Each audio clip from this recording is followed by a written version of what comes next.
What's up, bros? I'm Jonathan. Nah, I'm Caleb. And we're a couple of bros on a mission to give you guys the most detailed movie reviews out there with as little bias as possible. Welcome to the All Bros. This week on the podcast, we got one item to talk about with 4K Spotlight. With Through the Wall, we got nothing, absolutely nothing.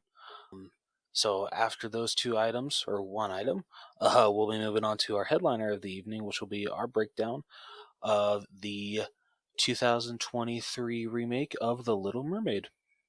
So, Caleb, what do you say we get started? I say, let's do it. Hey guys, I'm Crash, host of the podcast Crash and Taz's Movie Cellar. On our show, me and my co-host pick a new movie each week and rate each movie on a few categories that we think are important to making a great movie. After we rate the movie, it gets a final rating, and that lands it somewhere on our cellar scale, where it will get labeled as either a well, premium, or a top shelf film. Catch us on platforms like Spotify, Google, Amazon Music, and more. And don't forget to follow us on social media. On Instagram as Crash and Taz's Movie Cellar. It's Crash, the letter N, Taz Movie Cellar, with underscores in between each word. And on Facebook, Crash and Taz Movie Cellar, where you as a listener can suggest movies for us to rate, and also give us some constructive criticism to make the show more entertaining. Overall, don't forget to follow or subscribe, and rate and review us, and get ready for an entertaining show with us. See you guys then. Alright, so this week for 4K Spotlight, we only got one title coming out, but it's a big one. It actually just crossed being the fourth highest grossing animated film of all time, and it's working its way up to number 3. It honestly might beat Frozen 2 before it comes out on 4K, and that would just be amazing. But, of course, I'm talking about the Super Mario Bros. Movie.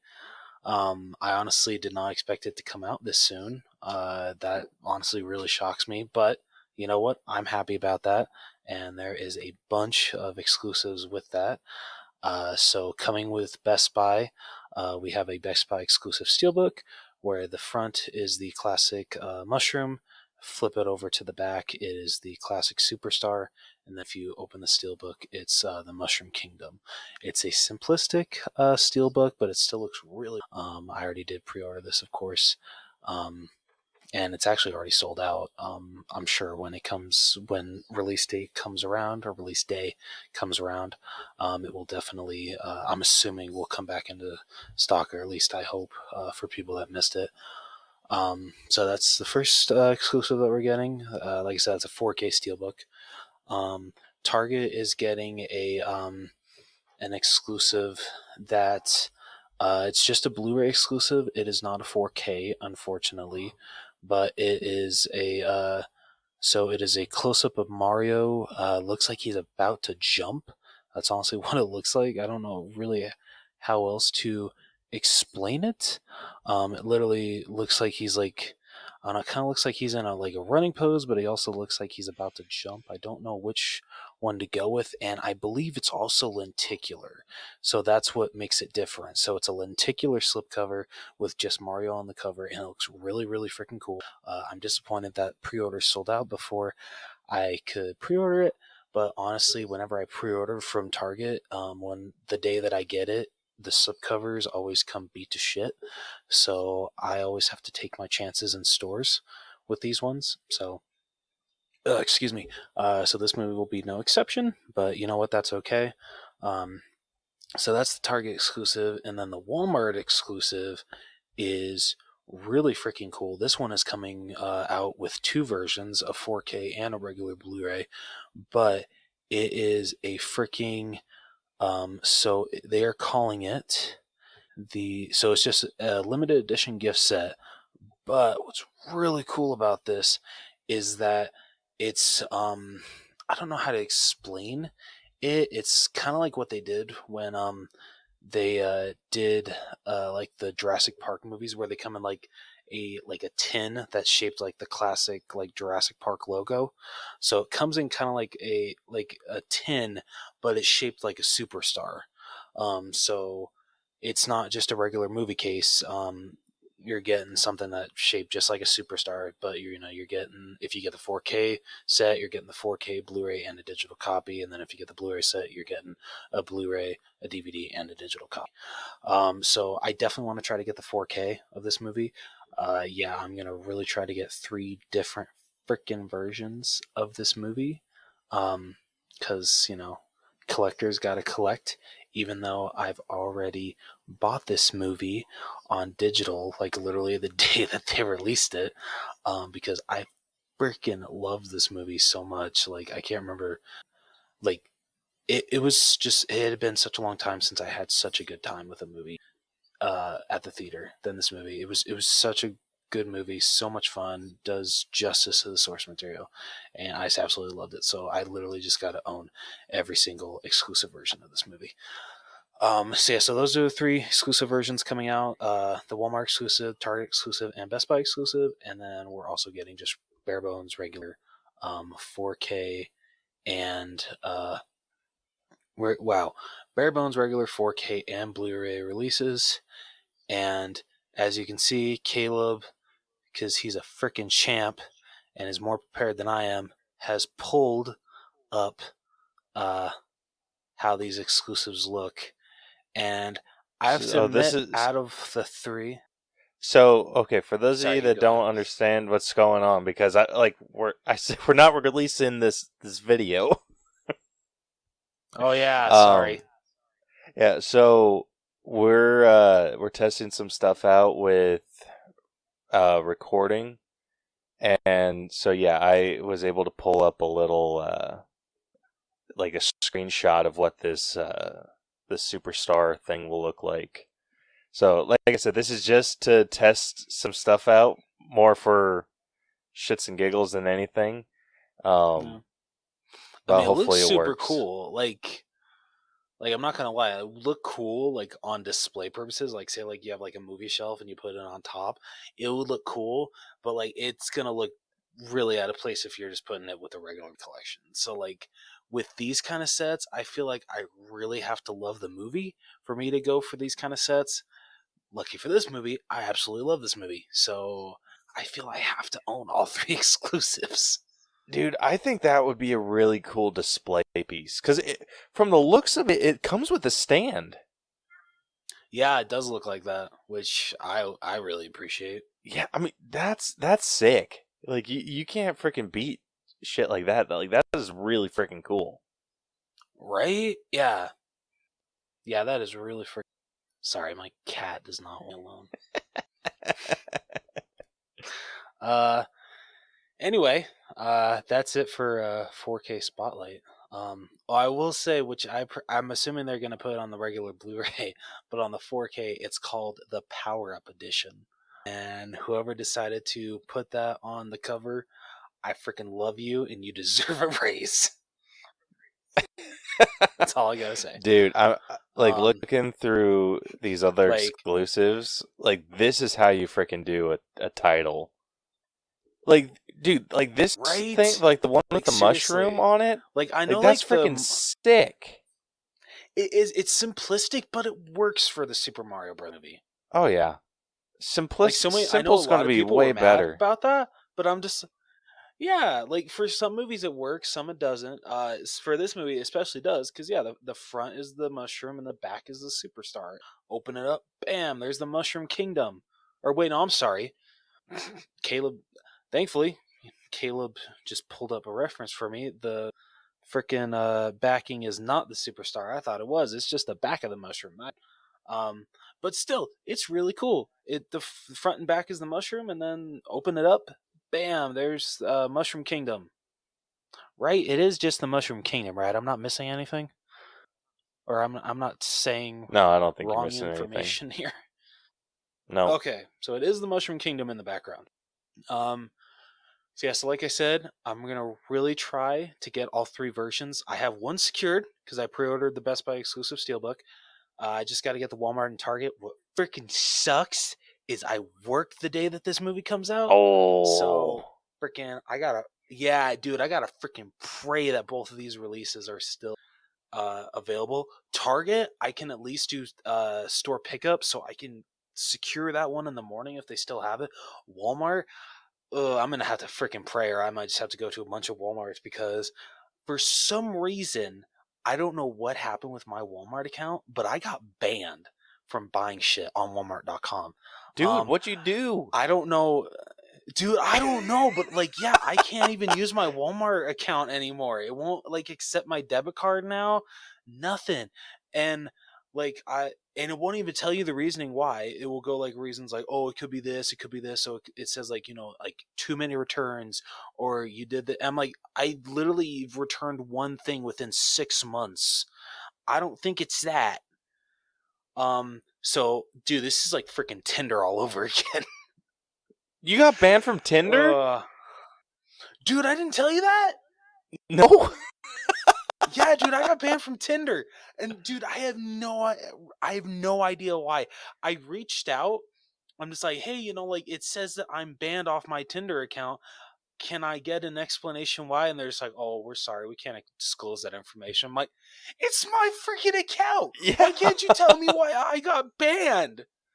It's not like I'm asking for someone else. No, dude. What this is bullshit? why I don't date. Because this shit happens. I mean, there's other dating sites other than Tinder.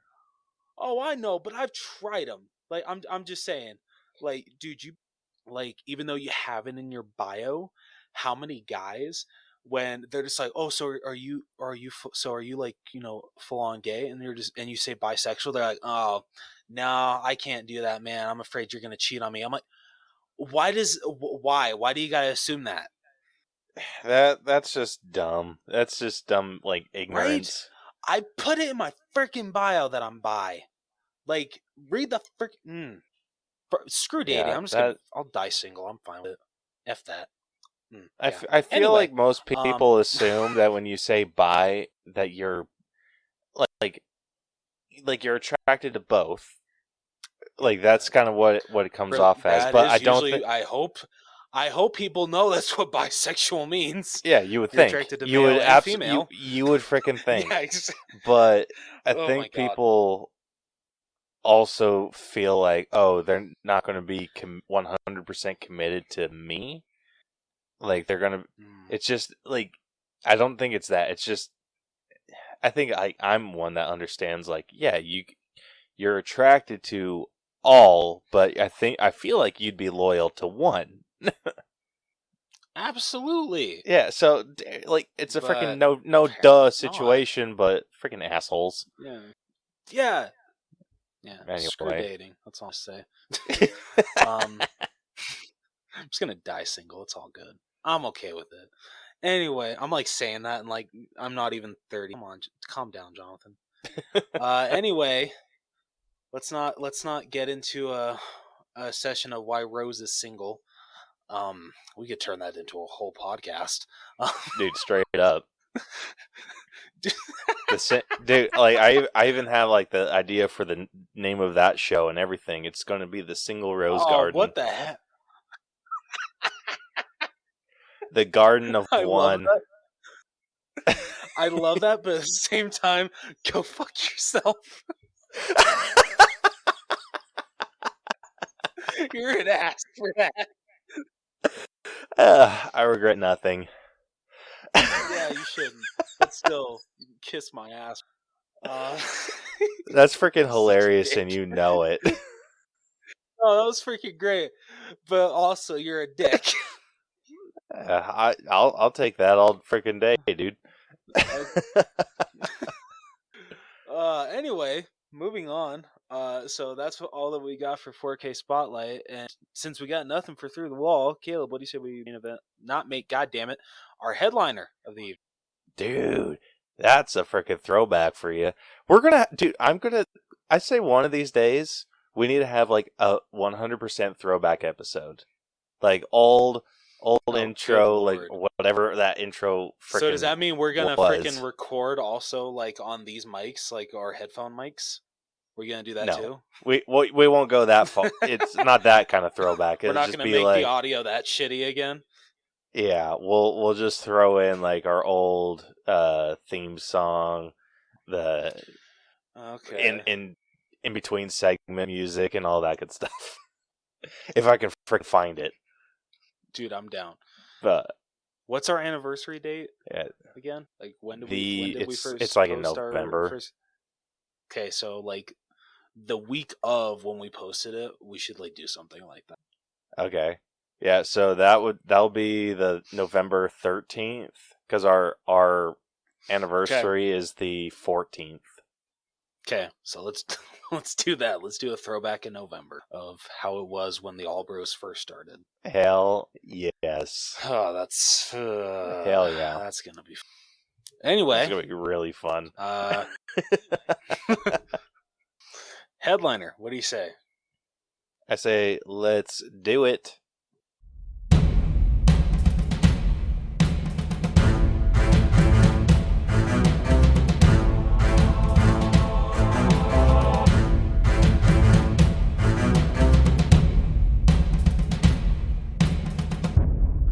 All right, so like I said, for this week's headliner of the evening, we'll be breaking down the 2023 live action remake of The Little Mermaid. But before we do that, we did ask a question of the week on our social media platforms. I most certainly do.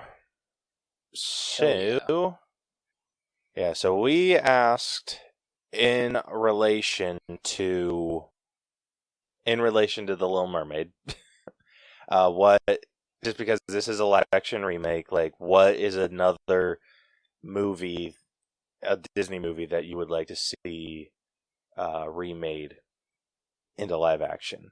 And we got a redonkulous amount of responses. So Can I just chime in really quickly? yeah. I just want to point out that the one that I would have wanted remade, live action remake, I want to take that back because they butchered it so bad. So if they could just redo, great. So I'm hoping within a couple years we can get another live action remake because Dude, good they freaking really luck butchered with it the that. first time. They butchered it so bad the first time. God, I hate you, Disney, for the make. All right, so because we got so many responses, Rose, if you want to go through our TikTok answers, and I'll go through our YouTube answers because we got a lot of those, and you read off like your top 5 picks. Obviously, like shout out to whoever Okay. responded, but yeah, like let's do that. To me. And I do have like a top pick too, so Okay. I mean, I'll start. Okay. And this is the most popular one that we've gotten. So we got a response from the Burger King, Kelsey GL Funhouse, Princess Peach Gaming, and yeah, so we got a response from all of them that all said Princess and the Frog. That's a good choice. I mean, Disney wouldn't F that one up. That was, as far as I know, You that would was think, their last. but Well, no, I'm just saying. I hope that they wouldn't mess that up because wasn't the I'm pretty sure. So you would hope with how special that movie is to a lot of people, not only because it's a movie, but for the fact that it was a hand-drawn Disney film, you'd hope that they, actually want to take the remake seriously. But yeah, like you said, this is Disney, so I don't know if they actually would. I would hope that Unfortunately. they would. But Dude, I think I'd they hope could so do some too. amazing shit.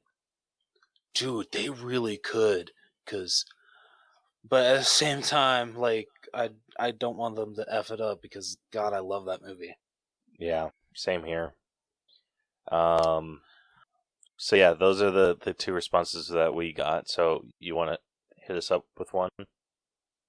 Yeah, definitely. This one I feel is I feel I want to choose this one because of Caleb's response to it on TikTok. It's freaking amazing. And they said, so just Mo said Snow White would be impossible to mess up. And then Caleb responded, don't overestimate Disney. It's not wrong. And honestly, I feel that this is already in the works. Like they're already doing a live action remake of Snow White. So yeah, I agree with Caleb. Don't overestimate Disney. Mm-hmm. Because like you said, they did with Pinocchio. So I mean, yeah, but Yeah. I I love the original Snow White and Seven Dwarfs. I mean, it was the first Disney, and for how freaking funny the dwarves are in that movie, I am so scared to see how they pull them off in live action. I am freaking terrified to see because they better not f that movie, or they better not ruin that movie for me. They just might, dude. They just freaking might. They did, but I I'm like bringing to it up again. think They that I already did have it for faith in Pinocchio, Disney. so You're not wrong there.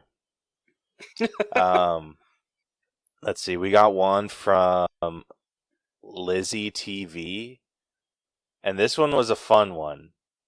They said Turning Red.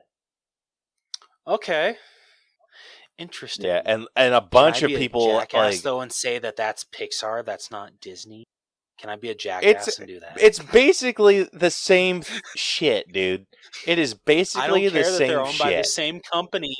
Pixar is still its own thing. Like I said, I'm going to be a It's jackass barely and do its that. own thing. It is barely its own thing. But yes, so people reached out on there, and they're just like, that would be difficult because of May's red panda form.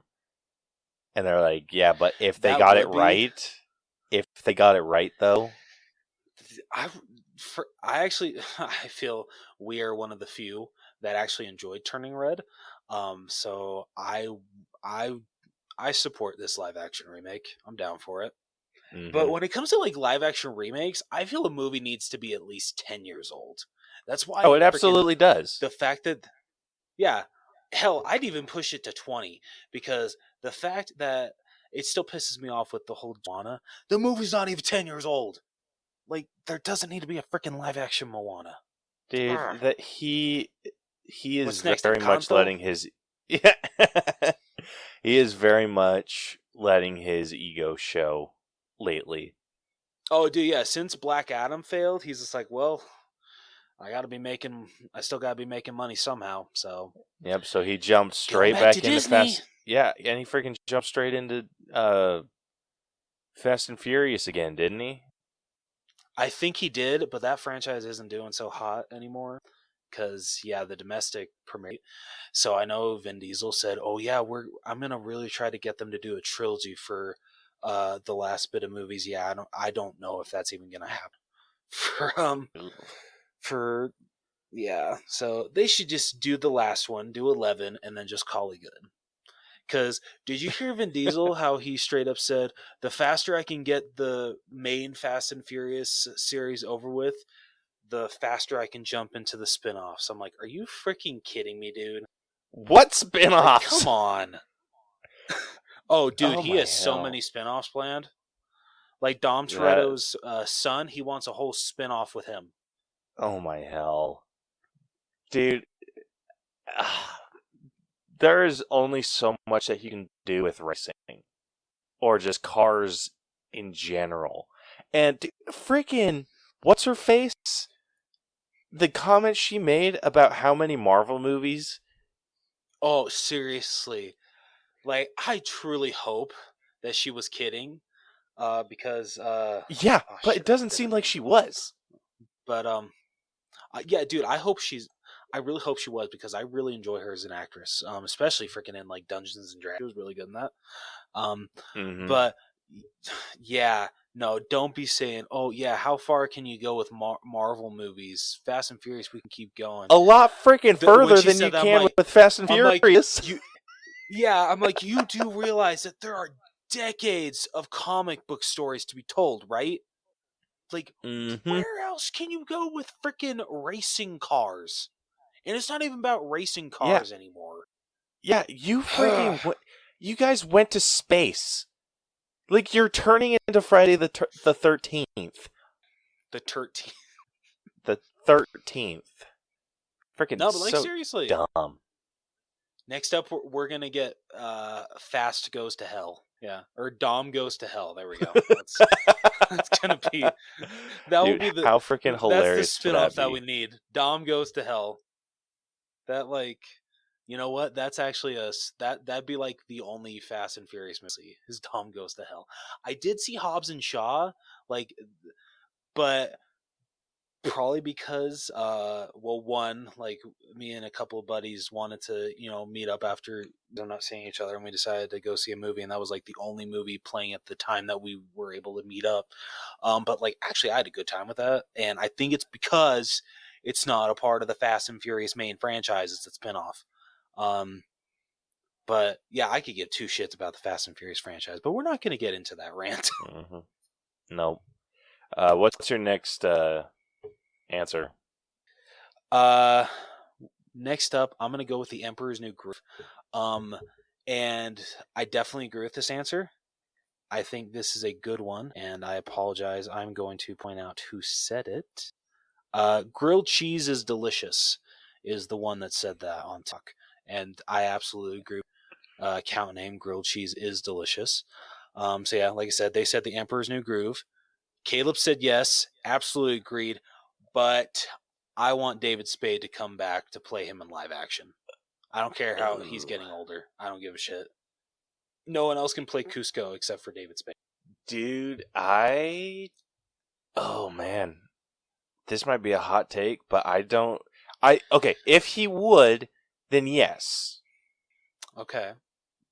But if it had to be someone else, I think I know who I would really like to play Cusco. All right, let's hear it. I would want Adam Devine. I don't hate that because I freaking love Adam Devine. All right, I'll accept that. Yeah, all right, you son of a bitch. I'll take that. Not even a little bit sorry. All right, As you shouldn't be. yeah. My next response, I only got like a few variations, but one's from Alexa Guijosa and Lilia Kalambula. So both of them said Moana. So both of them said Moana, which we're going to get sooner rather than later. But I wanted to shout out to Lilia's other choice, and she said Tangled. Yeah, someone pointed out Tangled on TikTok as well. I'd be up for a live action Tangled. I'd be a little scared, just because this is a hot take. I actually like Tangled more than, but so I'd be a little, especially when it comes to how the special effects with her hair. But I'd be very interested to see how they pull off a live action. I would be too. So yeah, what's your next one? For Tyler Bohan said, and so this is a Pixar movie, but since we're counting that, I'm gonna go with it. I'm such an asshole.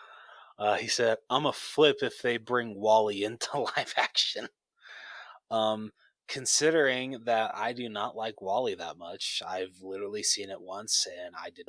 I would actually be very interested to see a live action remake of Wally and see if I like it any more than the original. You know what? I'd say bring on a live. I'd be down for that, honestly. Like it'd be mostly like CGI and whatnot, but I mean I think that'd be pretty killer. No, like I said, I'd be interested. So, the way that Pixar told think the where story you would lose didn't really me, work for me. So maybe Disney might do better. Yeah, I think where you would lose me with the Wall-E live action would be the people all being like super fat. Fair enough. But other than that, like, I'm not hating the idea of a live action Wall-E. Yeah, it's not a horrible idea. All right, the next one we got is from the Y Pullout Productions, who said Hercules, which I want sooner rather than later. Yeah, that's a good one. Yeah, I'm honestly amazed that hasn't been made yet.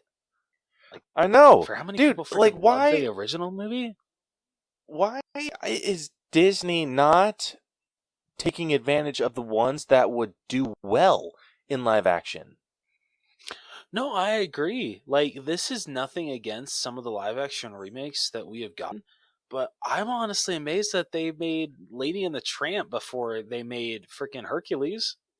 Mm-hmm. More people more people when they say like, oh, hey, this is like my top 3 or top 5 favorite classic Disney movies.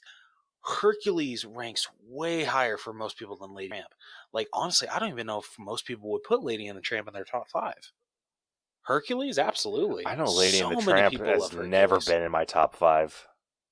Mine either. And it's nothing against Lady and the Tramp. It's a great Disney movie, and the live action movie did it justice. The live action version was actually very good. Um, Mm-hmm. but a live action Hercules makes way more sense than a live action. I almost forgot the name of the movie. Live action Lady and the Tramp. Yeah. All right, you got another one? Yeah. Uh, I did that, said Tarzan. And Caleb replied with, "This would be a great one if they do it right." And I absolutely agree.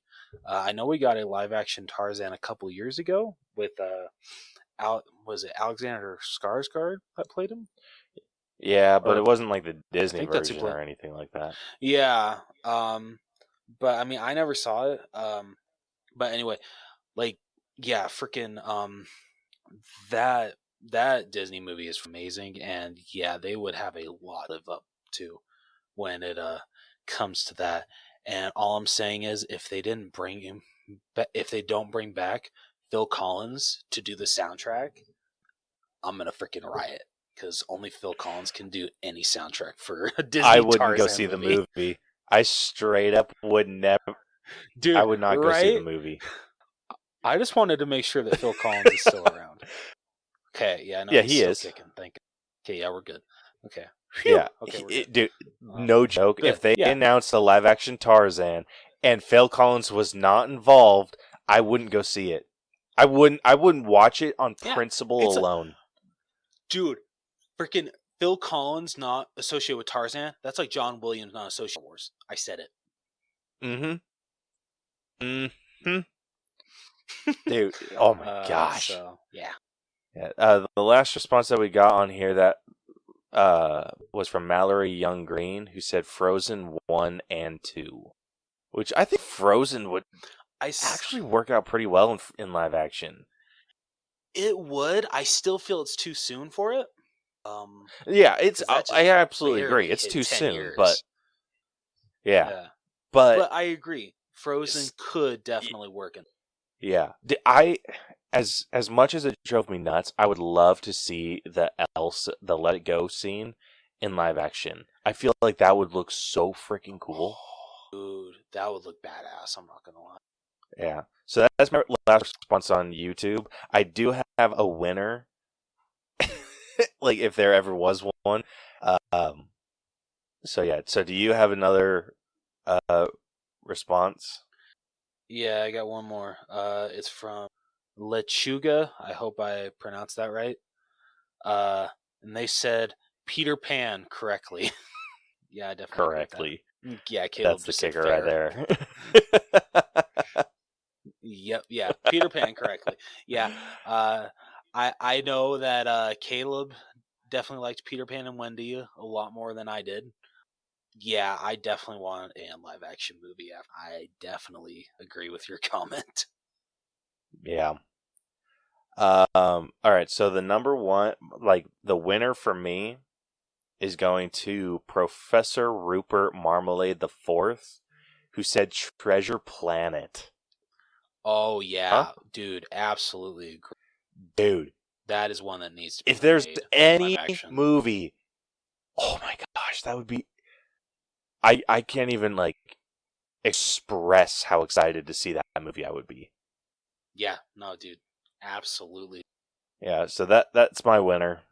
Do you have a winner of any that you saw? I say I do. And honestly, I feel like both of our winners are just movies that even Disney, I feel, as a studio, looked over these movies when they first came out. And so mine would be who said it? It was Darius Lanier. I hope I pronounced that right.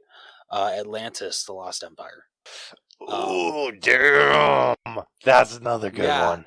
So the fact that like Atlantis and Treasure Planet were so overlooked by Disney and really freaking sucks. It pisses me. They're so freaking good that yeah, we need a freaking live action adaptations of both of these movies because kids need to find out how great these stories are. So I fully push for both of these movies to have live action remakes. Absolutely. Um, yeah, couldn't agree more. And then just a quick shout out to the Untrained Eye for responding with a goofy movie. If there's anything that doesn't need to be made in live action, it's a goofy movie. Yeah. Yeah. I don't know who wrote it, if it was Beth or DJ, but yep. No, it was DJ. Agreed. It was absolutely Oh, DJ. it was DJ. It was DJ. Okay. I just love points out firstly, Disney needs to stop this madness. But secondly, it should be a goofy movie. Oh. Dude, Freaking love you, I DJ. You're sat amazing. on that. Oh yeah, I sat on that answer for a really long time, and I was just like, it's nightmare fuel.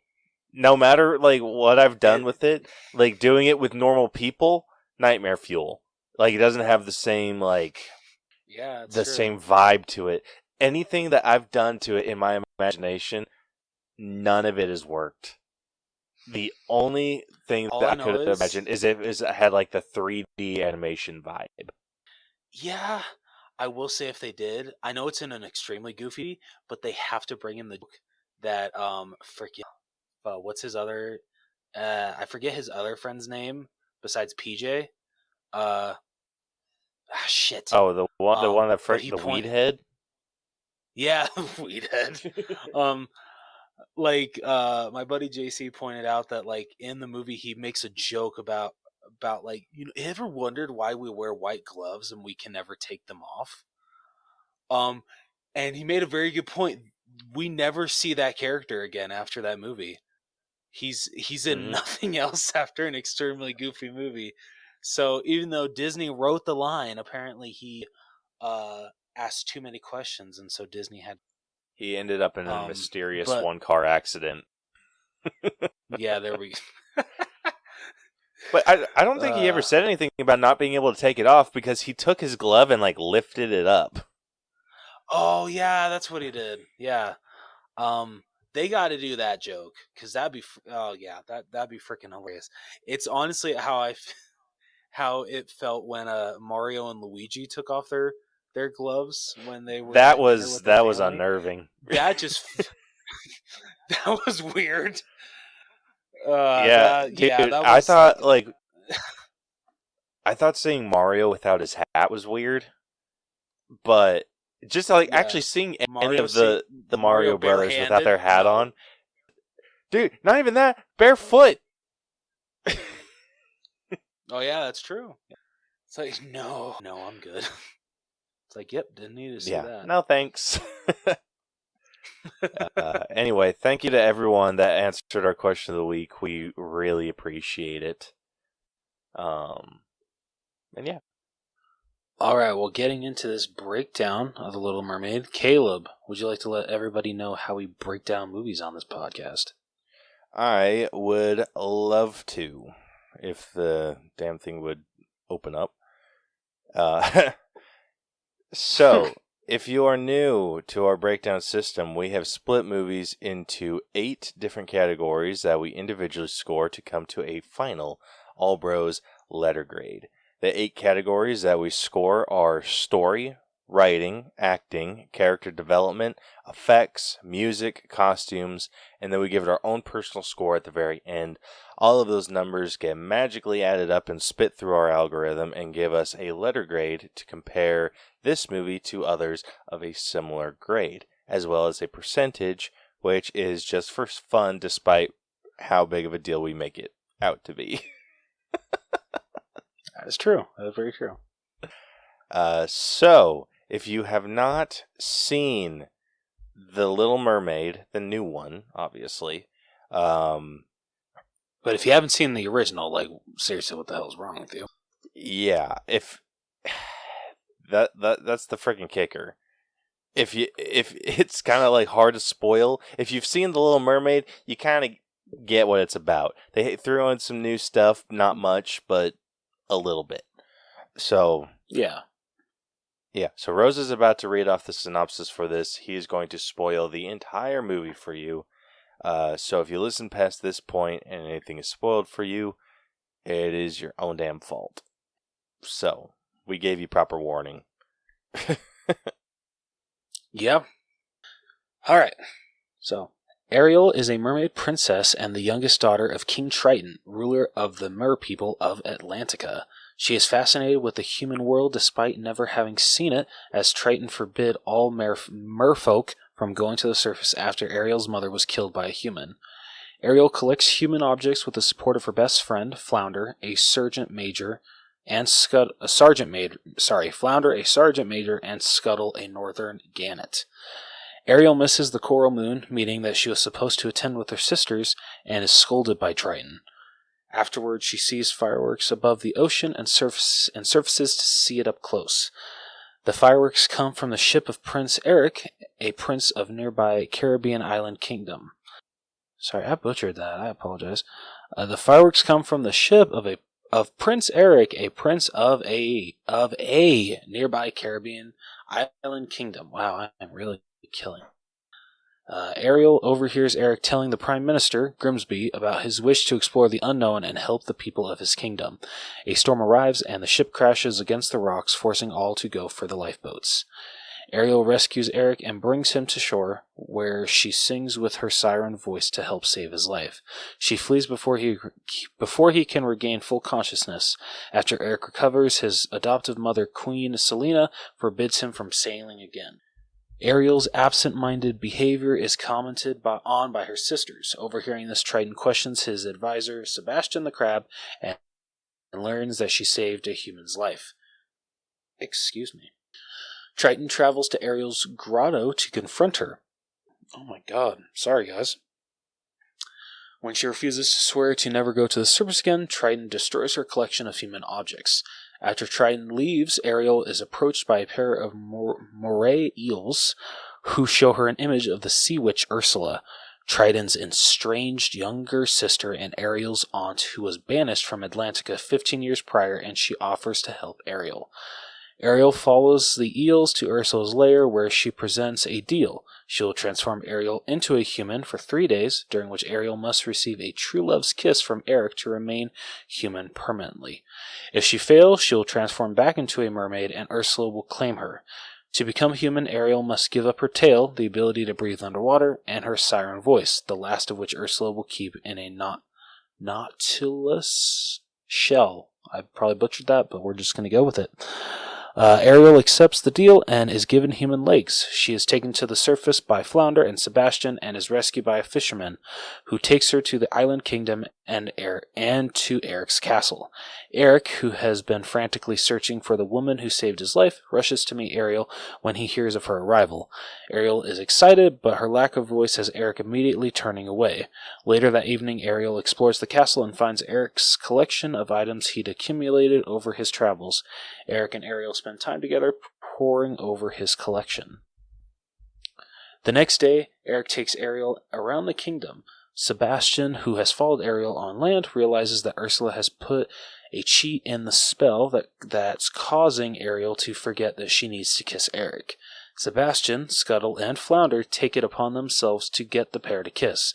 They are almost successful, but are thwarted by Ursula's eels. Ursula is enraged by the close call and transforms herself into the guise of a beautiful young woman named Vanessa and uses Ariel's siren voice to hypnotize Eric. The next morning, Ariel and her friends discover that Eric will be announcing his engagement to Vanessa later that day. Scuttle discovers Vanessa's true identity and informs Ariel, who rushes to the engagement party and confronts Ursula to break the nautilus shell around her neck. Ariel's voice is restored to her and the enchantment on Eric is broken. But before they can kiss, the sun sets, and Ariel transforms back into a mermaid. Ursula reverts to her original form before grabbing Ariel and diving back into the ocean. Ursula is confronted by Triton, but reveals that the deal that she made with Ariel is unbreakable. Triton trades himself for Ariel and is turned to dust by Ursula's eels. Ursula claims Triton's trident just as Eric arrives to help. In the melee, Ursula accidentally kills her eels. Enraged, Ursula uses the trident to grow to a monstrous size and summons a storm to threaten Ariel and Eric. In the storm, Ariel pulls herself onto a surface ship and turns the helm at the right moment to impale Ursula with its splintered bowsprit. Once Ursula is killed, Triton comes back to life. He and Ariel recognize the other's sacrifice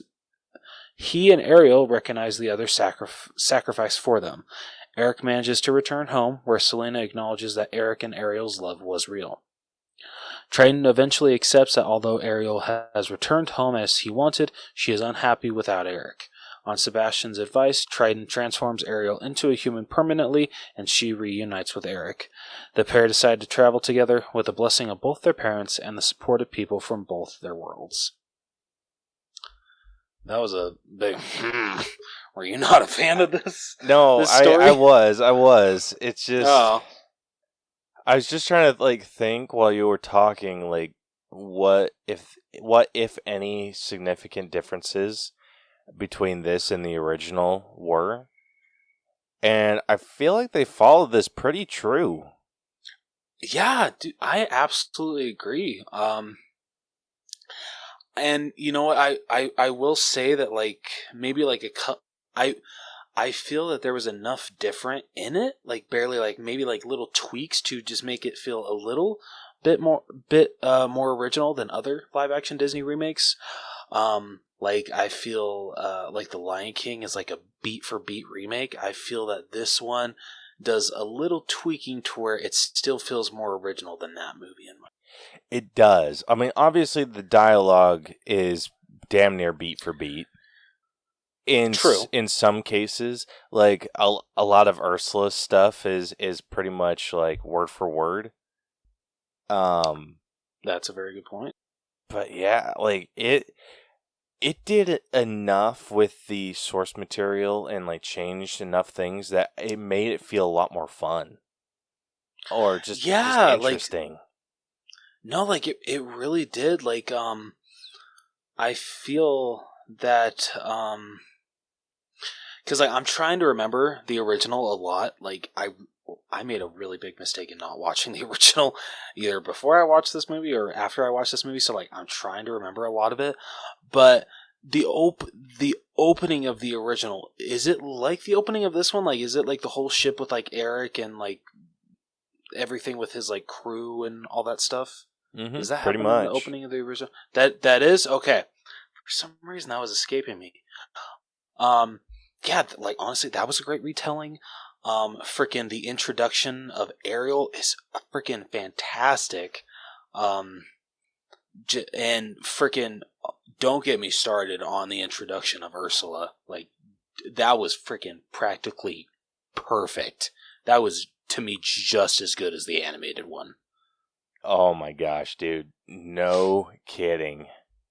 I can't wait to talk about her. Right? Oh, dude, yeah. I'm so excited to talk about acting. Yeah, the differences that I feel that they made, I liked that all of the not spot on human knowledge that Ariel had was utilized out in public and not just at the table in the castle. Yeah. Oh, dude, I loved when she was in the village. That was going such a to cool. Yeah. That, dude, the fact that that's the cameo that oh my god, the original voice of Ariel, Judy Benson. Thank you. I loved her cameo in this, where she gives her the fork, and she does the whole thing with her hair, and she's like, "What the hell are you doing?" That was just so perfect. Dude, that was so well done. I don't think I couldn't have imagined a better scene for the two ladies that have played Ariel to be in together. it was so perfect. Dude, that was fantastic. I'm trying to think of like other changes. I liked how they kind of got rid of that whole like choir performance with like the sisters, and then it was like suddenly Ariel's not there during the That's performance fair. or whatever. I thought that was It kind of felt though. I felt the sisters had more to do though in the animated one. not much more. Like I feel Fair. so the sisters, they were, their role in the original was obviously they were there for like the choir performance.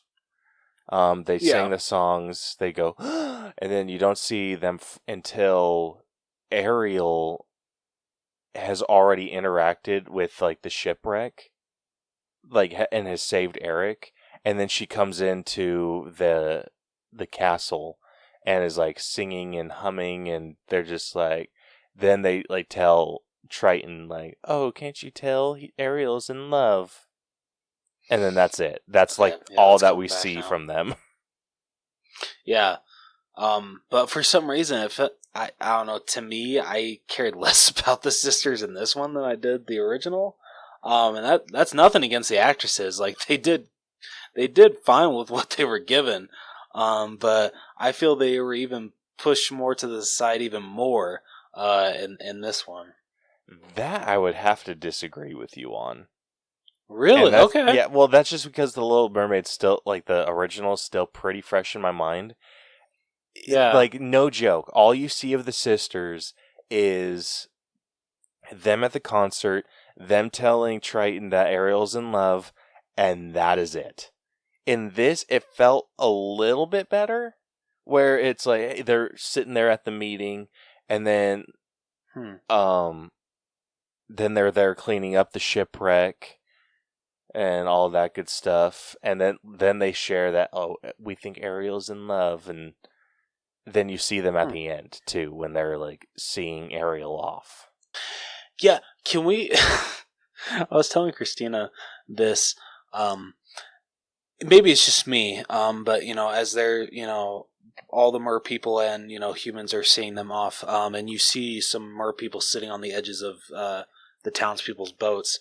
If I was one of them, I'd be like, "Get the hell off my boat! Who said that you could sit on there?" Yeah, it's like, excuse I'd you. be kind of, yeah, yeah. I'd be honestly irritated. It's like you're getting my shit all wet. Uh, Dude, I thought the same thing. I was just like, don't touch my freaking boat. yeah, exactly. Do you know how freaking hard it was to build this shit? Yeah, that was a cool scene though, like for what it It was. was no, it was a very sweet scene.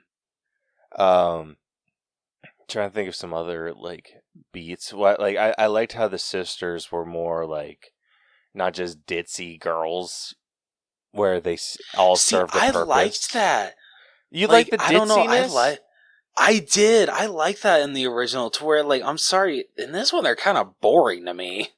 They are, but it felt like they served more of a purpose. It felt like they were like, it Like, felt like they dude, like the part contributed where to they're society a little bit. well, like, fair, but like the part when like they're like cleaning up the ship and everything. To me, they're just like they're kind of just bitching.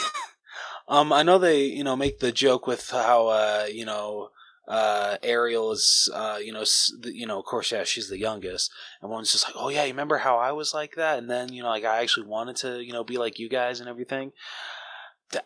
I don't know, just I liked them better when they were like ditzy in the original animated one. To me, they had more character with that, or I'll give you I don't know that. for some reason. I will say that it did feel like they were a little bit more fun and had some character to them, but Yeah, I don't know. like I dug what they did with this. Like it no, dude, was I appreciate that they tried to do something different with the sisters, but it just didn't fully work for me.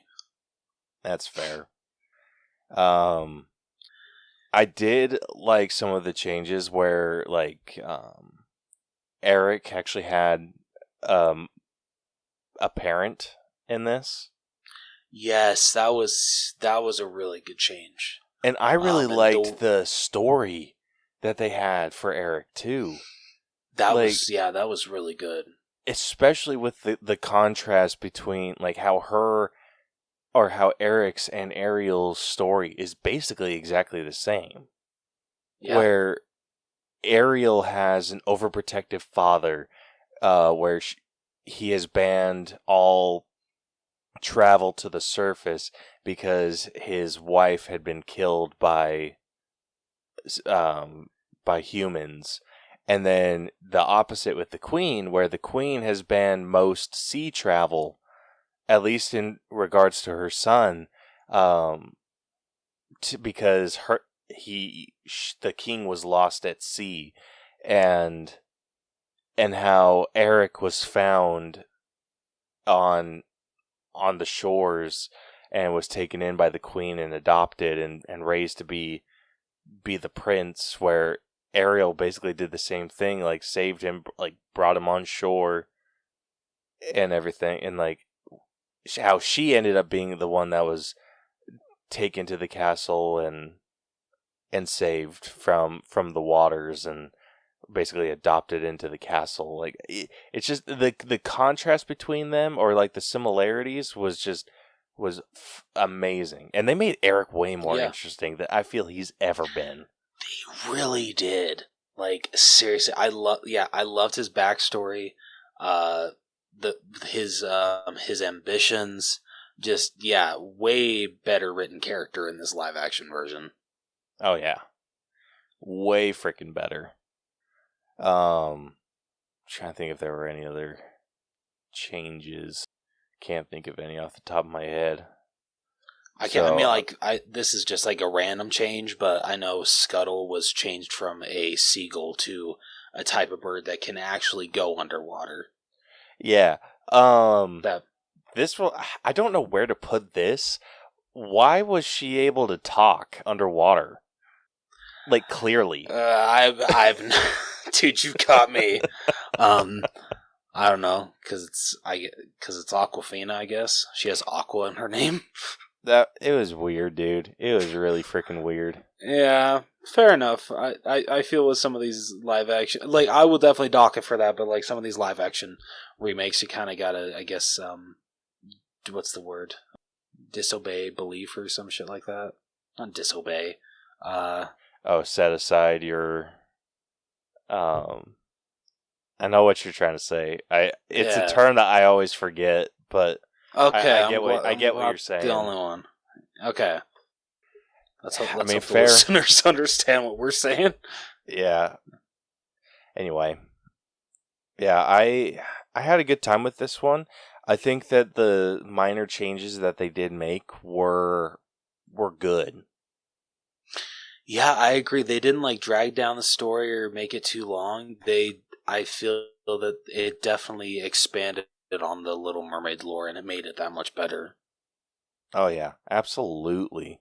I feel like they could have gone over the top with some of the things, or maybe just changed things that they didn't need to, but it felt like, and this is more of a writing thing, so I think that what they did was they kept the things that worked, edited the things that were maybe a little outdated, and added in some new things that actually enhanced the overall story. Yeah, absolutely agree. So with story, I don't know where I'm at with this one. I'll say this: I'm not quite in the 90s though. I'm not either. So like I say, like I'm at like, you know what? I'm gonna go an 87 for me. I might be a little bit below you. Like I'm around an 84. No, fair enough, man. Fair enough. All right, moving on over to writing, and again, this is I think this is pretty much on point, at least in terms of dialogue. I felt like the dialogue was fine. I absolutely agree. Yeah, I honestly don't really have a lot wrong with the writing. Like you said, like it takes basically all of the beats when it comes to character dialogue from the original and brings it into this. It might add some, especially with I feel Eric. definitely adds a lot of dialogue for Eric, but it works very well, especially for how much more of a character Eric is in this movie. I do have a question. D- was Triton as bland as he is in the original? Or Not even a little bit, dude. Okay, he felt I so absolutely like understand where you're coming from with that statement. okay. Yeah, and I don't think this is Javier Bardem's fault at all. I feel it's the writing for him. Triton was written so bland in this one. Like he's literally just the very stern, oh, my daughters aren't able to do anything else but what I tell them to do, helicopter parent. That's literally all that Triton is. That's all he is in the original, though, too. But true, but I feel he was. Dude, He was I think you're giving Javier Bardem way too much credit. Maybe I am. He made Trident bland, or King Triton bland. Yeah, maybe you're right. It was not the writing at all. All right. I wanted to try to be nice because I love Javier Bardem. I do too. But you got to call him out on his shit. Maybe he wasn't the best choice for King Trident. You needed, I think, especially a role like that, you need to have someone that has that authoritative presence about them that can basically lay down the law, like when they need to. And Javier Bardem doesn't have that authoritarian vibe about him. He seems very soft-spoken, but it's just a presence. Like, Javier Bardem doesn't have a presence about him.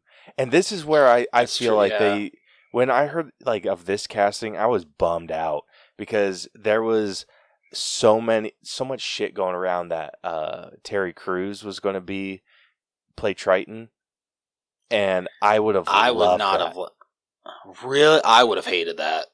Listen, I know that we've only seen Terry Crews in like comedic roles, right? Yeah. I think if he would have dialed back his comedy, used his presence, because like, and this is like coming from someone like, did you ever watch Everybody Hates Chris? Dude, absolutely. I freaking love that show. So, like, you kind of get what what I would be talking about then. Where I do. He had these moments where he could lay down the law, and it still felt like there was care behind it, but he could also express that anger and basically like show his dominance. No, that's fair, but I don't know. For some reason, his voice for me just would not work for King Triton. He would have to make his voice at least a little deeper for me. I feel like that's an easy edit though, because they did the same thing with Javier Bardem. I mean, they didn't make it deeper, but they kind of added that echo.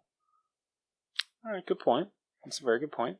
So I think he would have been a little bit better because, like I said, there's a commanding presence about King Triton. Yeah, and he didn't have it. Yeah. And I think that's what made him bland, because everything was delivered so consistently. Like, even when he was just like going and destroying, we're getting into like acting stuff, so with you bringing up like him destroying, it felt more impactful. It felt more like, holy shit, like that. Like, this is a freaking serious moment that, like, it's... What's the word? It's... Did you feel that like, in this one? No, not really. Yeah, because when... Felt in the original, absolutely. But... Yeah, in the original, I'm not gonna what the fuck?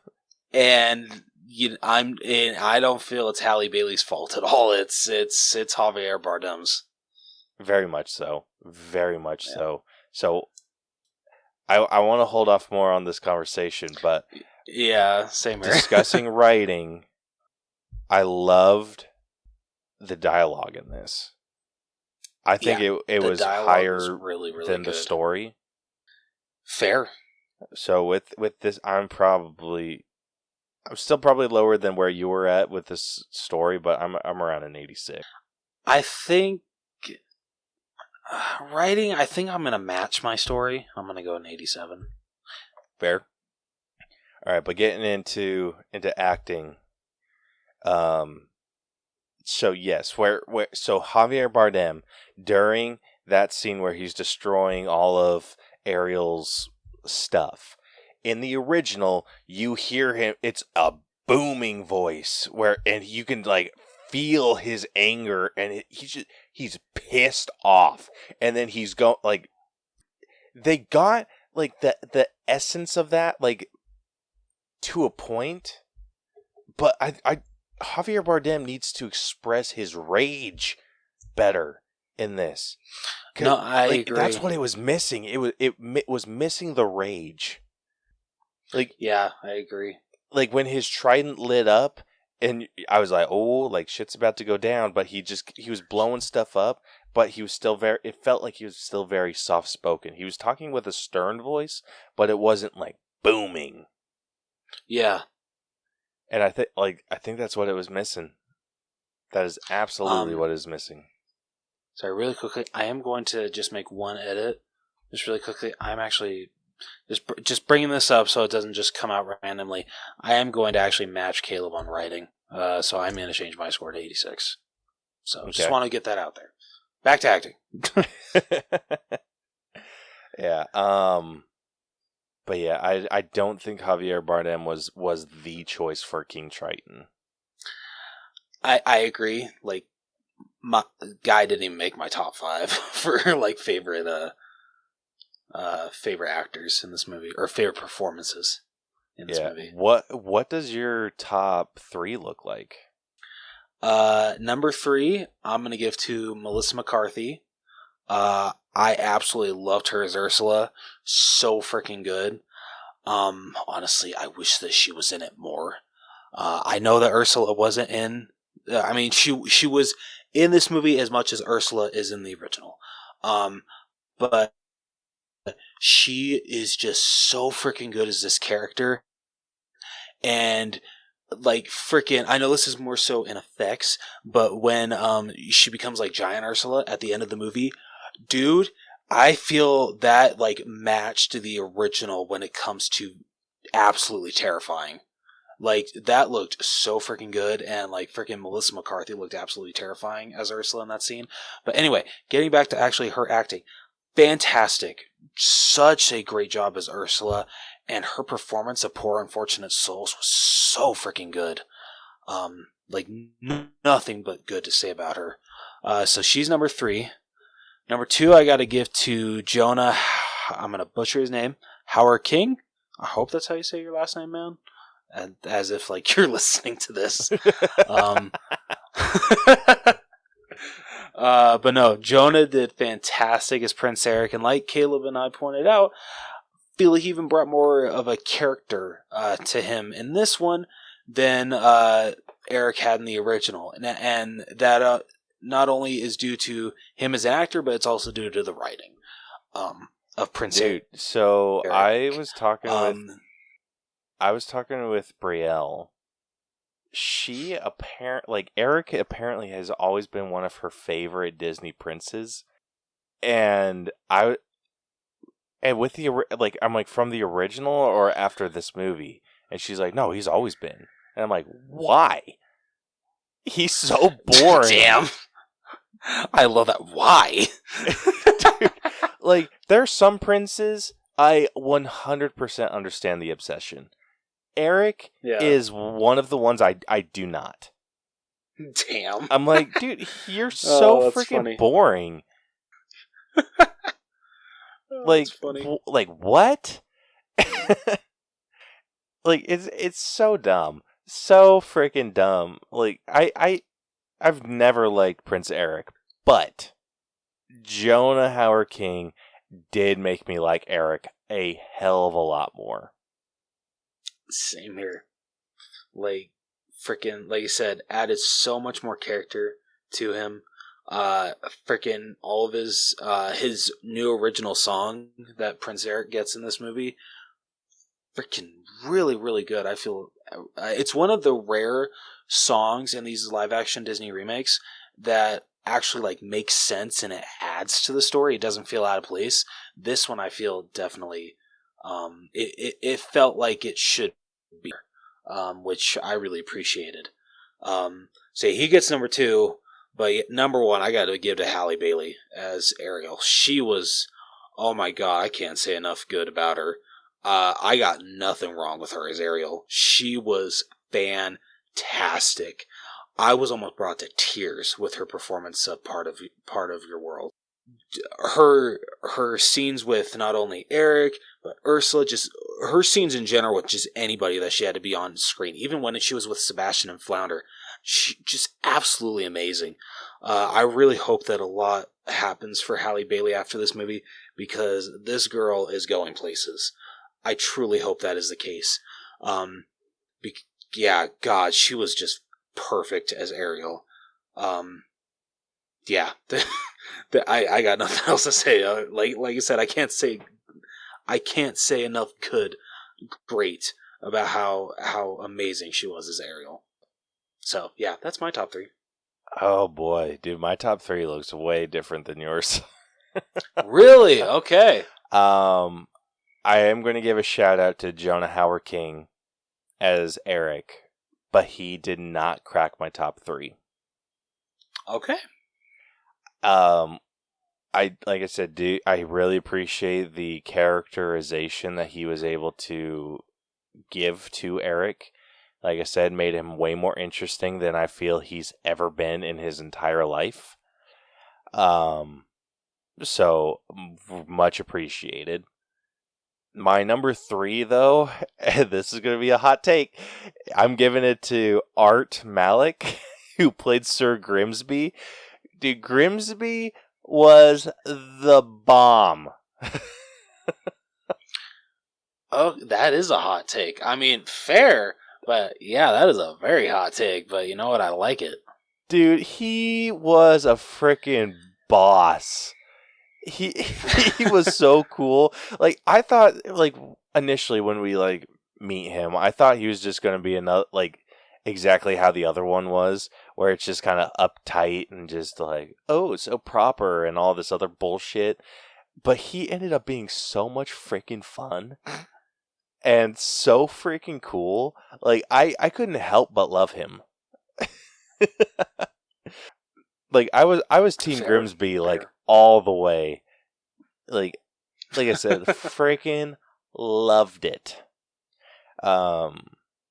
So yeah, give it my number 3 to Grimsby, and mainly for like, I think what won me over like ultimately was when the rain dropped when Vanessa was there and he kicked it away. Such a great moment. That Dude, was I'm just like, fantastic. dude, I love you. So yeah, that's my number 3. My number 2, I will be giving to Halle Bailey. All right, I'm out. Just kidding. Oh man, dude, don't get me wrong. Loved her performance. Me giving her number 2 has nothing to do with her performance.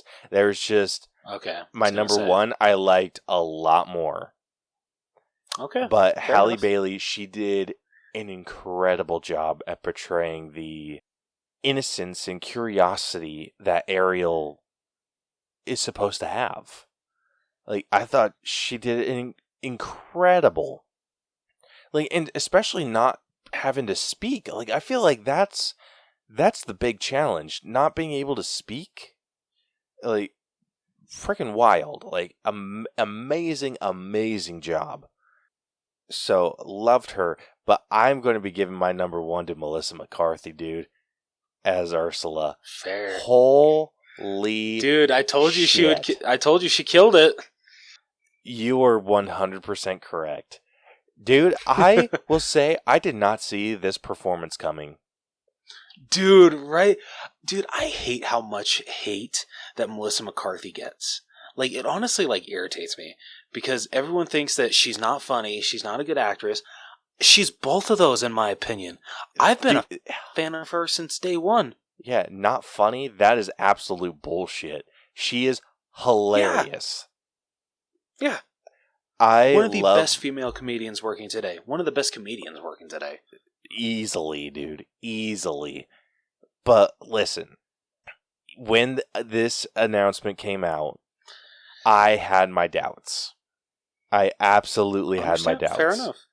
But this is how I thought it was going to go. I thought she was going to play Ursula exactly how she plays every other comedic role. Like, I don't think I've seen Melissa McCarthy in anything that's too serious. Fair. So, I seeing something where she can't think has of this... anything off the top of my head. Yeah, so, like, what I will say about her performance is it felt like it was done with such care. Yes. Like, oh my Absolutely agree. gosh, dude. She handled it perfectly. She really did. Like, it is very unfortunate that the original Ursula actress passed away. I believe last year. I believe it was last year. And it's sad that she wasn't able to see Melissa McCarthy's performance, because I feel that she would have been very pleased with what Melissa McCarthy did. Dude, I think she would have too. She did such an incredible job. I was so pleasantly surprised. Like, if so, I chose not to watch a lot of clips for this movie. The couple that I did was I listened to the full version of Part of Your World before, and it's just because I wanted to get a vibe for how all the other songs were going to go. And Halle Bailey did not let me down whatsoever. The only other clip that I listened to was like part of Poor Unfortunate Souls. And I got 30 seconds in and I turned it off because I'm like, I'm sold. I am 100% sold. Like I said, she did such a good job. And I thought she was going to be over the top. I didn't think she was going to be unfunny, but I wasn't ready for her to overplay Ursula. But she played it. She was so refined in her performance, and it felt exactly how Ursula should feel. Like, Yep. I'll say it. I think Melissa McCarthy may have. I'll say it. I think she outdid the original actress. That's a hot take. I know. That's a very hot take. That might be the hottest take of this episode. I completely. That might be the hottest take of the podcast as a whole. Like, I think it is. Damn. Wow. All right, I can't wait to hear the comments on this. Huh? I know. I was saying, like, I would just love to hear what people say. I know people are probably going to hate me, but yeah, who gives a shit? Yeah. People suck anyway. I loved her performance. Like, I was completely enthralled from the get-go. And I'm so glad or so happy how they handled Giant Ursula. Not really giving us a clear look on her face. Kind of keeping it clouded and dark and just scary. Yeah. Was, dude, freaking terrifying. Yeah. Freaking some major nightmare fuel. Dude, seriously. Like, oh my god. So, I think everything she did was handled really freaking well. So, very happy with her performance. And like I said, that's why I'm giving her top spot. You know, absolutely fair, man. Understandable. All right, where are you putting acting? Like, honestly, the only person that I really had problems with was Javier Bardem, just because, yeah, he kind of made he did make King Triton bland. Like, David Diggs was fantastic as Sebastian. I loved him. Jacob Tremblay as Flounder. He was great. I had nothing wrong with his voice. It's just his design that I had wrong. Like it was a little hit and miss for me, but that's for effects. His voice was fantastic for Flounder. I loved him. And even Aquafina, I thought was great as Scuttle. Yeah, dude, it's honestly crazy, like how late this movie came out to when like they did the voiceovers and everything, because I've seen like behind the scenes stuff for this movie, and Jacob Tremblay was still like his little kid self when he was recording his lines for Flounder, and like seeing him now, he's like 16.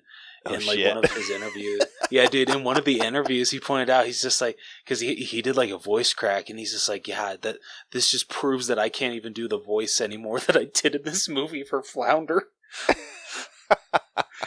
Forget. Like I didn't even know it's like Halle Bailey first auditioned for, or she got the role for Ariel when she was 18. She's now, I think she said she barely just something like 23 or 24.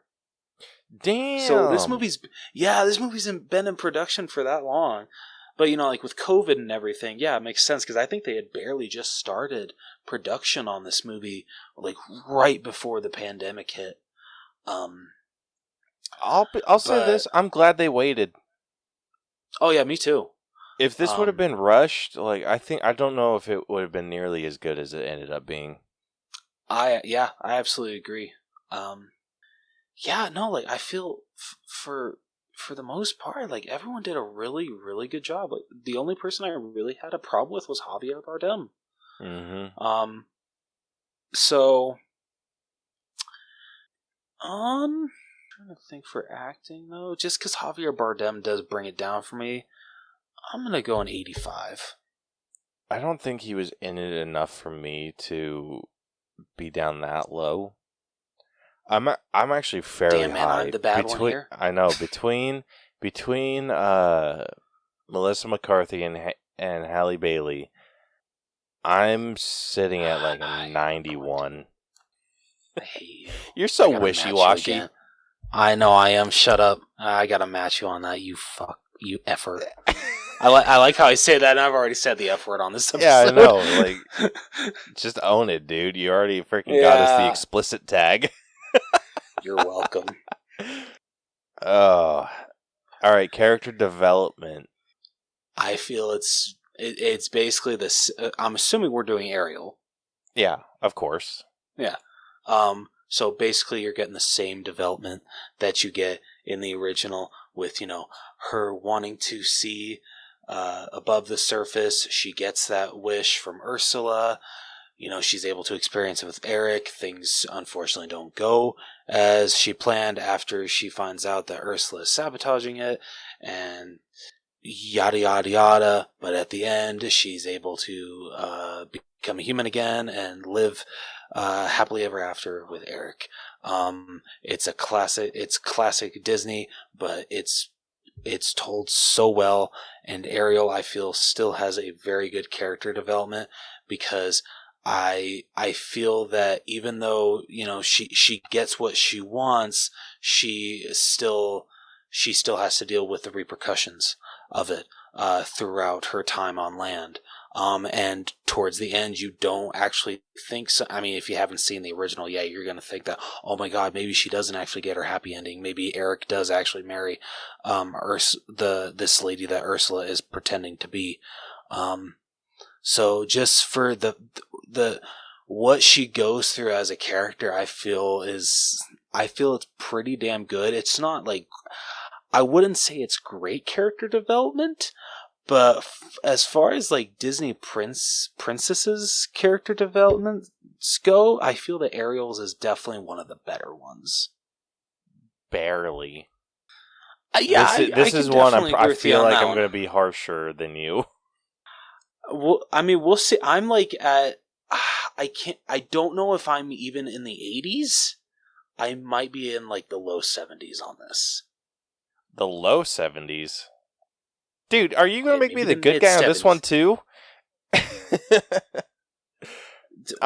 Damn, So, the way that I see this, like, completely average upon average character development is, like, that's where I put, like, at a 75. This, Okay. I'd give a couple points higher. I'd be at a 77. Like, it is Okay, barely.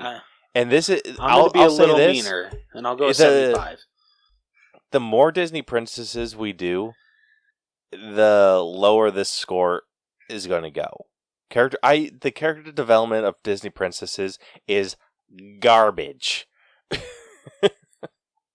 Touche. I can't really argue that. He's not wrong. Yeah, there's not a single Disney princess that I feel has decent character development. Yeah, fair enough. All right, moving on over to effects. You text me before and you said like it's hit and miss. I absolutely agree with you. There were times, moments. yeah, Yeah, there were times when it was it was mostly, I feel, during the like part of your world that I'm just like, okay, this is looking really good. But then you get moments when she's like swimming in freaking under the sea when Sebastian is first, singing, and like she's swimming backwards. I'm like, oh my god, this does not look good. dude. There was a moment with the freaking eels. Like I think when they tipped them over and they were swimming away, I'm like, what in the ass? Like, why does this I look feel so fake? So I saw the like the behind the scenes of how they did it, of how they did this. So yeah, like they literally would have them like strapped to a mechanism, their torso strapped to a mechanism. They'd have two people wearing suits, controlling the actor's legs, and then they'd be wearing like a motion cap helmet, that would, that's where their hair would go. But there were just like so many instances that I'm just like, I can tell that the head is real, but the rest of everything is CGI, and it is so blatantly obvious. Dude, the final fight with Ursula was rampant with bad effects. Yeah. Dude, I feel like the worst when it came to like, I'm just like, oh my god, I'm having a hard time believing that it was freaking Javier Bardem's Triton. Like, I feel he looked really, really bad. Dude, the freaking fake facial hair was rough. Yeah.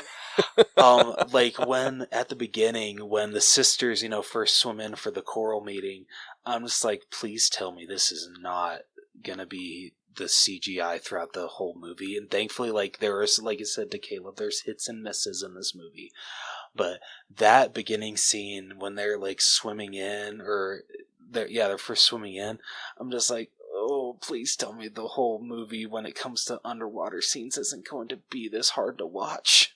I hate this movie for proving James Cameron's point. Fair, dude. Yeah, like seriously, like,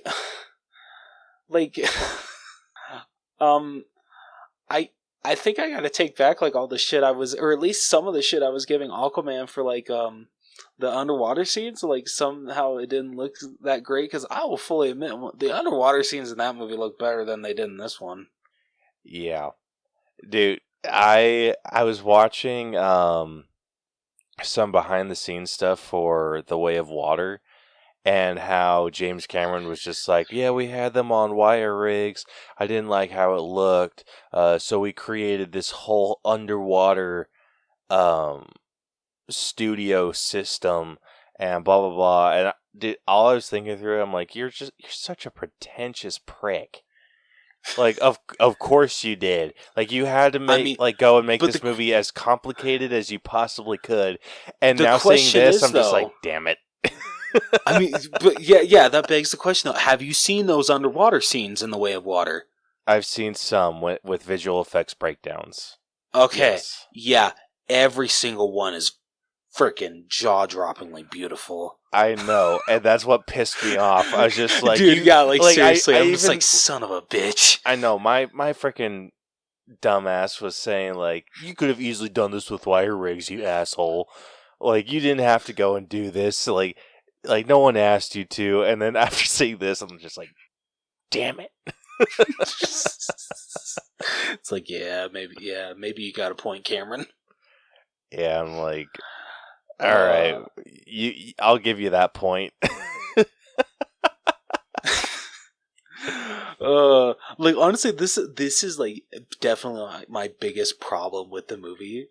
Because I even told Christina this. Like for overall, this is a really good live action remake. It's just like you could tell that when it comes to a retelling of The Little Mermaid with live action, what we can do with effects, unless you're James Cameron, when it comes to underwater, definitely haven't caught up yet with how we want the Little Mermaid portrayed in live action.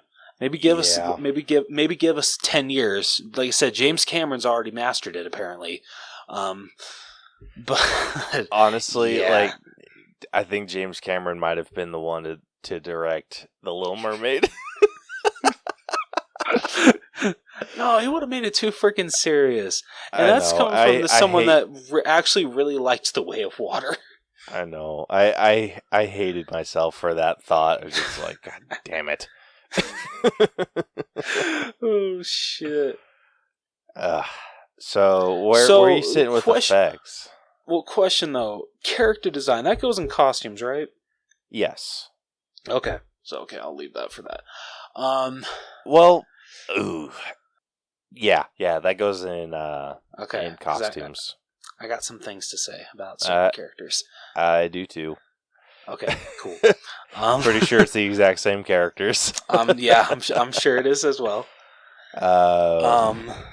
But effects, just because they were so hit and miss.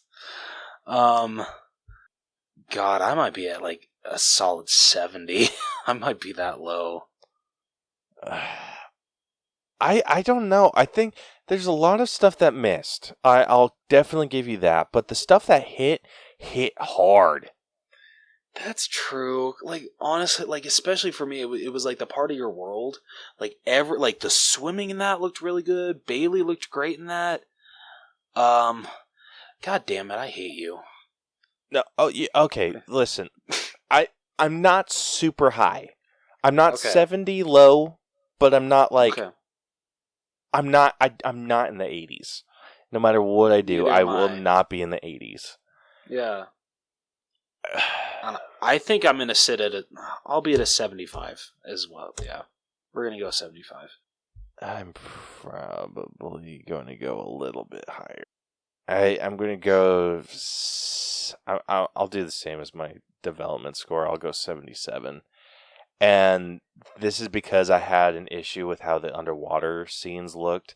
I feel like it could have been a little bit more bright and vibrant, but I understand why they went with like darker tones. But it kind of made the movie feel a little darker than it needed to. All right, next up we got music. I feel they did a fantastic job with all the numbers. All of them? Oh, which one did you have a problem with? I'll see if you can guess. Is it Under the Sea?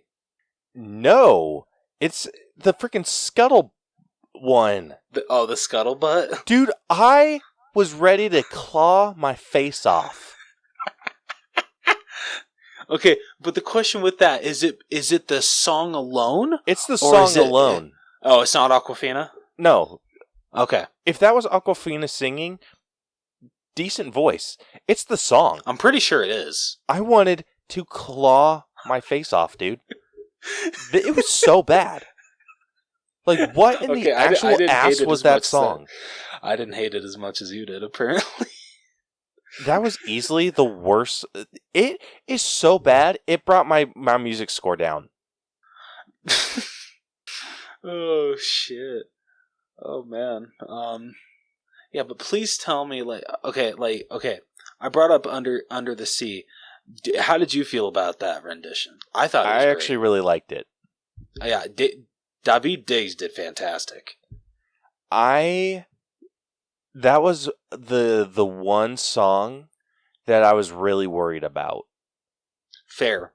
That is absolutely fair. The original is so iconic. Yeah, and it was so bright. It was so colorful. It was like just super busy and fun and just so elaborate. And I feel like that was a super hard thing to copy. I And I agree. think they did it really well. Okay, you've already had a hot take, and I'm gonna have a hot take this episode. Oh boy. I like this rendition and just atmosphere of Kiss the Girl more than the original. Oh damn. Yeah. I I thought this rendition was way better. Like you said, hottest of takes. Yep, Dude, I gotta have a hot take this episode too. Damn. Yep. I'll give you. It was good. It was really good. I can't say it was better though. No, dude, I get it. I mean, I would say Part of Your World. That to me, that's on the same level as the original. Both are just fantastic. Oh yeah, I will give you Jodie that. Benson and Halle Bailey, both perfect performances.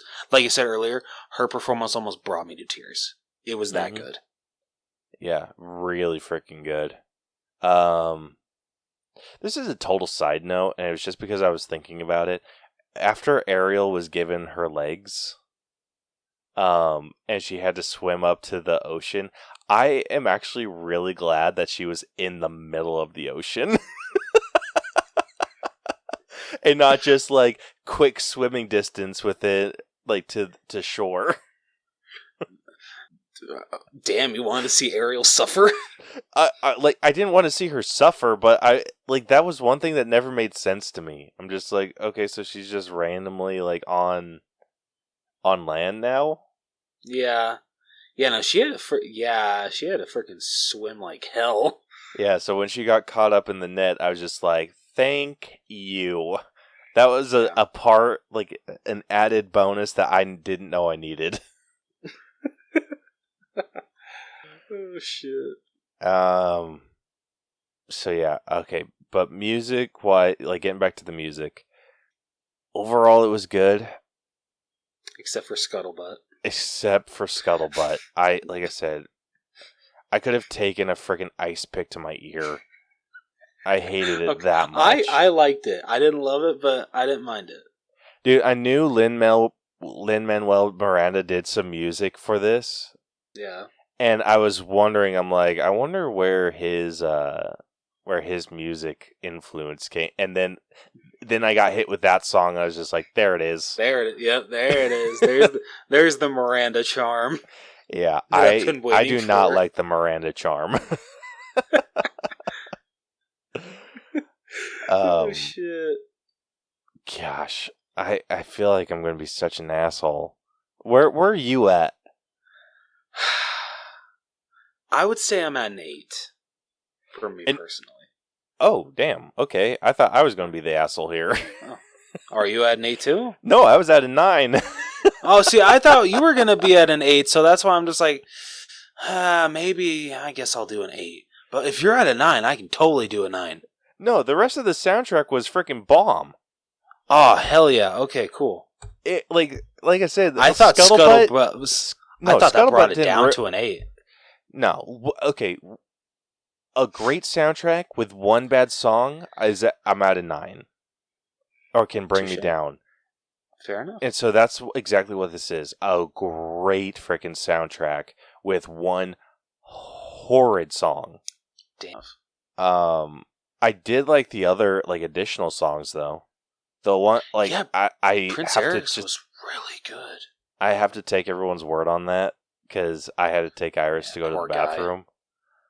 Yeah, so dude, that one sucked because it's like I left right as he started the song and came back right after he finished.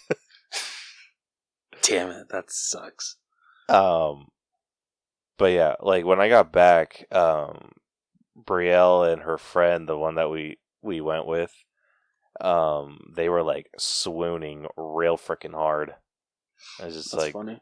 Like ladies, you oh, need dude, to keep Christina it in your was pants. yes, Christina was swooning over Prince Eric the whole movie. Jeez. So yeah, I'm giving it a 9, and I know that it's because I'm being an asshole about Scuttlebutt. But like I said, I hated that song more than I can express. See, I didn't hate Scuttlebutt. I liked it, and even I still agree with the 9. Like, I'm sorry, it did not hit a 10 for me. Yeah. I will say this, the original definitely does. Oh, yeah, absolutely. And No that's doubt just about because that. it's like as iconic can get. Oh, yeah, absolutely. All right, next up we got costumes.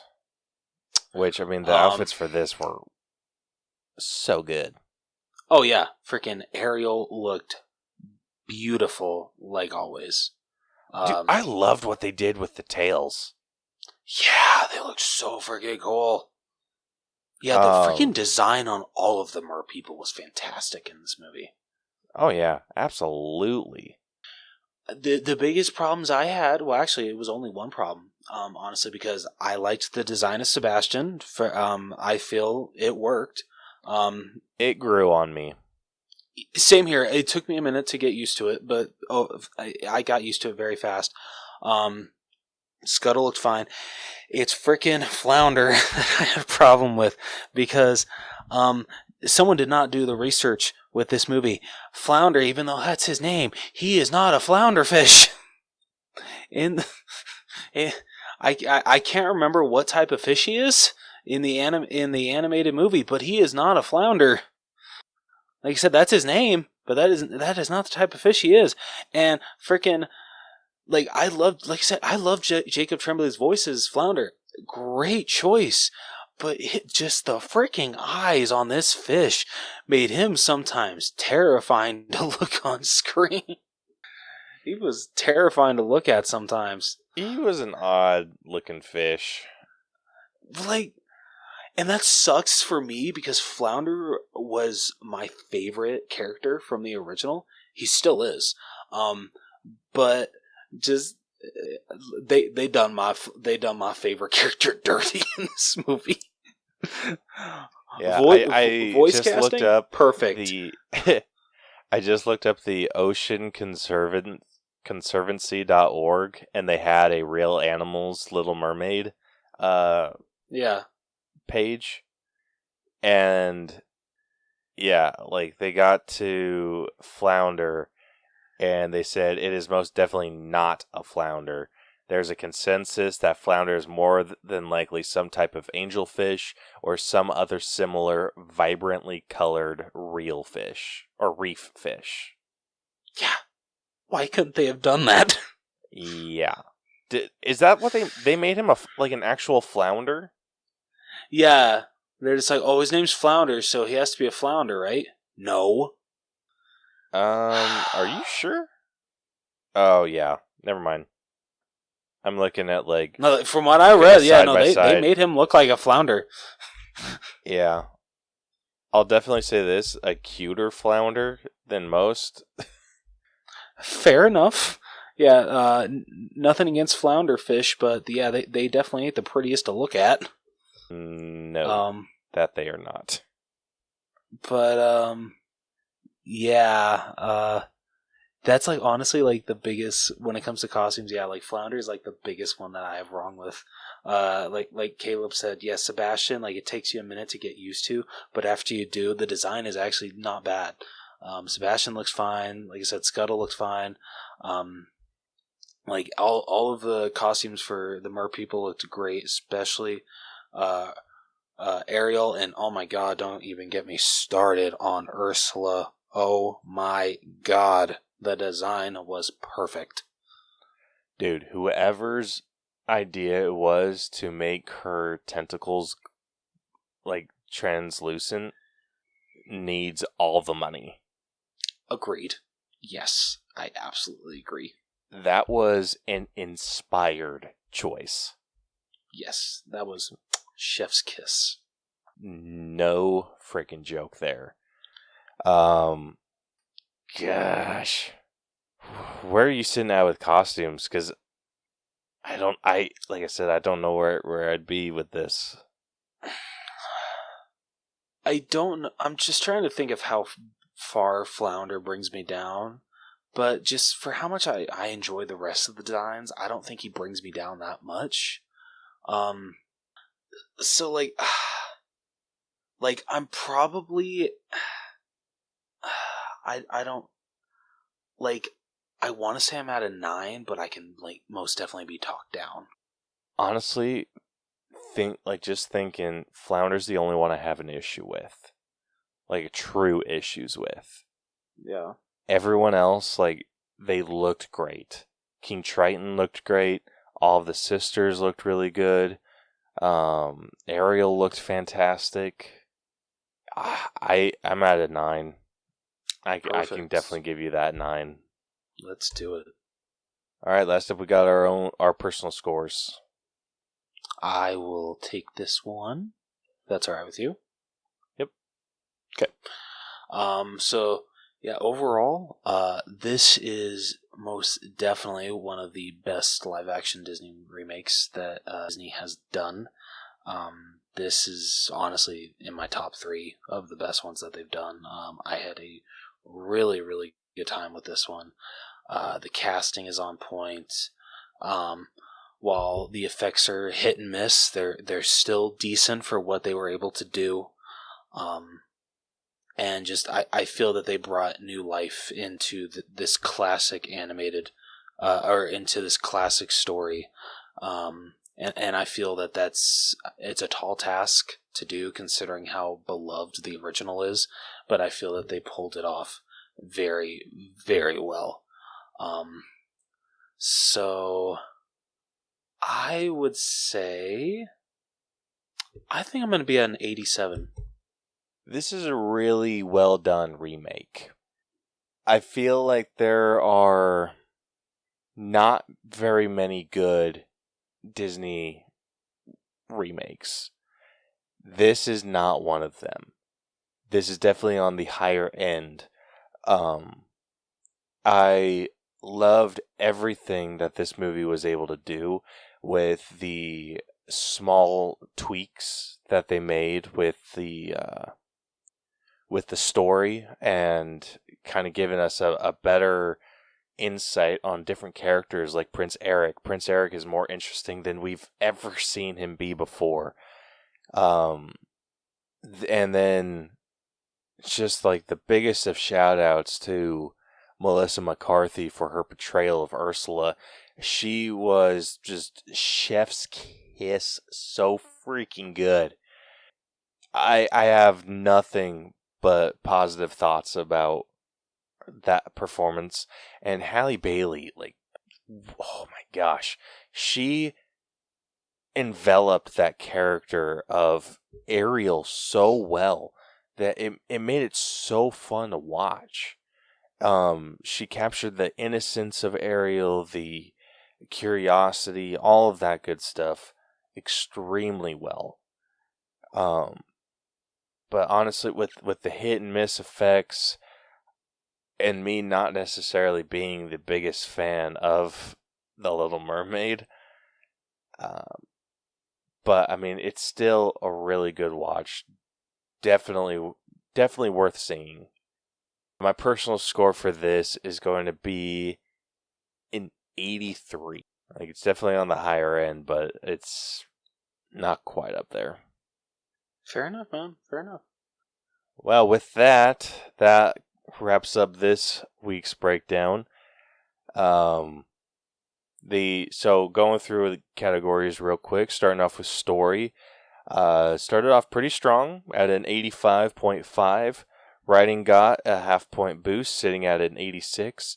Acting was the absolute high point of this movie, going up to a 91. Character development took a dive, and that's just because Disney princesses aren't written very well. Sitting at a 76. The effects got the exact same score, sitting at a 76. Music was a solid 9, and that is mainly due to Scuttlebutt. And the costumes were fantastic, and the character designs were good. Our main issue was Flounder, so that brought us down to a 9. And then our personal score averaged out to an 85. So with that, the final Allbros letter grade for The Little Mermaid 2023 has come out to a B. Okay. I'm cool with that. I am absolutely cool with that. So it is sitting at an 80 or at an 84.93. It's not bad. Yeah, so like I said, this is sitting at a B. So all right, so like I said, this is sitting at an 84.93. So comparing this movie to other movies within the B category, this puts it below The Oath, which is at an 85, as well as Hocus Pocus, which is also at an 85. It is barely below The Lion King, which is at an 85.1. Damn. I know. That was one that I wanted it to be. Son of a bitch. Yep. It is below Holes, which is at an 85.25. And then it is below The Unbearable Weight of Massive Talent, which is at an 85.37. Alright. Going the opposite direction, it is above Megan, which is at an 84.81. Okay. It's above The Matrix Resurrections, which is at an 84.7. It's above Christopher Robin, which is at an 84.56. Oh, shit. Okay. Yeah. Wow. It's That's above probably gonna piss a lot of Prey. people off. It's above Prey, which is at an 84.43. It's above Avengers Age of Ultron, which is at an 84.37. And then finally, it is above Solo, A Star Wars Story, which is at an 84.21. Alright. Not bad. Not bad at all. So yeah, that's where it ranked. Sweet. I'll say the only one I disagree with is Lion King. Yeah, dude, I'm the same way. I would have wanted it to rank higher than The Lion King. But Yeah, we gotta pick our battles, right? True. But it's seriously 0.2% difference. So Damn. I mean, like I said, the ranking doesn't matter as much. Like, we do it for fun. That's true. But at the end of the day, it's a B movie. I absolutely agree it's a B movie. Exactly like I think Lion King is a B movie. Yeah, I agree. Yeah. Well, I would say that concludes this episode. If you liked what you heard and you want to hear more from us, be sure to follow and subscribe to us wherever you listen to podcasts. We are on Apple Podcasts, Spotify, Stitcher, literally anywhere you listen to podcasts. We are most likely there. You can catch all of our episodes on YouTube, if that is your preferred listening platform as well. Be sure to check out our social media. To DM us with any episode ideas that you have, answer our questions of the week, and also if you would like to join us, that is I was about to say that's a great way to do it, but that's honestly the only way to do it. Those are as followed. You got Facebook, facebook.com/The Allbros, Twitter, Instagram, and TikTok @The Allbros. Or if you don't want to do any of those and want to contact us a different way, you can email us at theallbroschannel@gmail.com. If you want to check out our website, you can do so, tinyurl.com/theallbros, or you can go buy some of our merch, where you can find us on TeePublic, where I really butchered that. I meant to say you can find our store at teepublic.com/user/theallbroschannel. Yeah. So yeah, next week on the podcast we'll be breaking down Spider-Man Across the Spider-Verse, so that's going to be a freaking awesome episode, so definitely look forward to that one. But until then, this has been the All Bros Podcast. I'm Jonathan. And I'm Caleb. And we will catch you guys next week. So long. Deuces.